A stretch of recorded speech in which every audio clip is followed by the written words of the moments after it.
ഇവളെങ്ങോട്ടാ? Special class എന്ന് പറഞ്ഞ് പോവാവും. ഇന്ന് വാലന്റൈൻസ് ഡേ അല്ലേ, ബാഗിൽ ബുക്കൊന്നും ആവില്ല.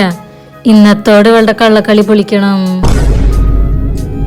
നീ എങ്ങോട്ടാ പോണേ? അതമ്മ എക്സ്ട്രാ ക്ലാസ് ആവും. എക്സാം അല്ലേ, അതുകൊണ്ട് ഒരു ദിവസം പോലും മുടക്കില്ല. എന്നാ ബാഗ് ഒന്ന് കാണിച്ചേ. എന്റെ കുട്ടി ഏത് ബുക്കാ ക്ലാസ്സിൽ കൊണ്ടുപോയി പഠിക്കണേന്ന് അറിയാലോ. അതമ്മ കാണിക്കടി ബുക്ക്. നിധി, നീ ഈ ഡ്രസ് ഇവിടെ വെച്ചേക്ക്, ഞാൻ ഇവിടെ വന്ന് റെഡി ആയി പോയിക്കൊണ്ട്. ഇവള് പക്ഷെ ക്ലാസ്സിലേക്കേ പോണെന്ന് ഉറപ്പുവരുത്തണം. സാറിനൊന്ന് വിളിച്ചു നോക്കി വെക്കാം. ശരി, നിന്റെ സാറിന്റെ നമ്പർ ഒന്ന് വിളിച്ചു തന്നെ, ഞാനൊന്ന് ആളോട് സംസാരിക്കട്ടെ. എന്തിനമ്മ? എന്ത് പറയുന്നോ അത് ചെയ്താ മതി. ഞാൻ നിന്റെ നമ്പർ സാറിന്റെ പേരിലാ സേവ് ചെയ്ത് വെച്ചേക്കണത്. അമ്മ വിളിക്കുമ്പോ നമ്മൾ പ്ലാൻ ചെയ്ത പോലെ പറഞ്ഞേക്ക്. അല്ലെങ്കിൽ വേണ്ട, എന്റെ ഫോണിന്ന് വിളിച്ചു നോക്കാം.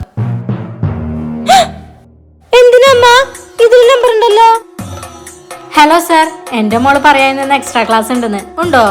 ഉണ്ട്, എക്സാം ഒക്കെ വരല്ലേ. ശരി സാർ. പാവ എന്റെ മോള്, വെറുതെ അവളെ സംശയിച്ചു. ഇനി പോയിക്കൂടെ? പൊക്കോ. പിന്നെ അമ്മയുടെ ഫോണിലും സാറിന്റെ നമ്പർ ഡിലീറ്റ് ആക്കി നിന്റെ നമ്പറാ സേവ് ചെയ്തേക്കണേ.